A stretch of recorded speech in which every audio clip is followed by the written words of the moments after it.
meine eigene Sache. La philosophie de Hegel et la philosophie de l'histoire de Hegel et la philosophie de Heidegger.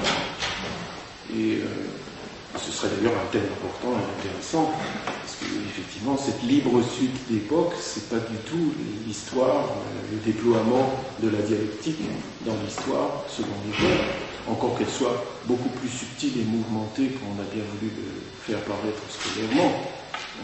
Mais il dit, voyez, il y a une grande différence. Il accuse la différence entre Hegel et lui. Là, il y a une grande différence. Et à un moment, il dit, la grande différence, c'est que les gens qui comparent nos pensées, les comparent comme deux philosophies. Donc la grande présupposition, dit-il, c'est qu'il y aurait une philosophie de Martin Heidegger. Et c'est pas le cas.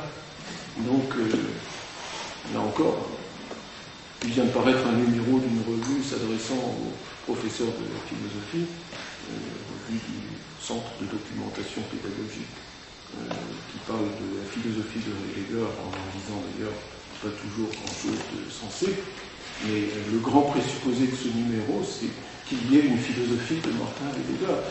Déjà dire ça, c'est ne rien avoir compris à ce dont il s'agit dans la pensée de Heidegger. Qu'on le veuille ou non, la pensée de Heidegger prend congé de la philosophie. C'est dur à dire, c'est parfois dur à dire, y compris entre Heidegger et nous.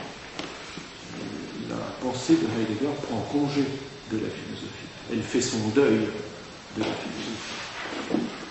C'est ça l'autre commencement des pensées. Il faut aller jusque-là. Ça peut ne pas plaire parce qu'on a encore envie de garder la rubrique. Ça ne retire rien à la philosophie. Entendez-moi bien, je ne suis pas ici en train de cracher sur la philosophie. Ça ne retire rien à la grandeur de la philosophie. Au contraire, ça la fait paraître. Ça la fait paraître. C'est le mouvement de retrait qui fait apparaître la métaphysique dans sa grandeur.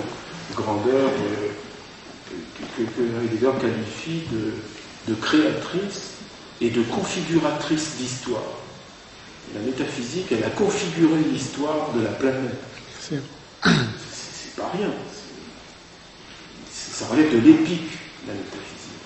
Mais justement, le pas que fait Heidegger, c'est instituer une autre parole qui n'est plus épique, qui a sa vibration propre, son pathos. Et dans mon texte, j'ai essayé de rendre quelque chose de ce pathos. Et ce pathos, ça n'est pas du tout un pathos épique. C'est un pathos qui tremble d'un autre tremblement, d'une autre vibration. Schwingung. Oui, une Schwingung. Vibration poétique divine. Schwingung, au sens où... Swing. C'est ce dont il s'agit dans l'Erasmus.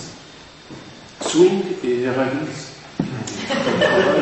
Il y a une conférence à écrire sur Swing et Erasmus. Et Schwingung. Schwing, c'est un mot fondamental des Walfried, de philosophie.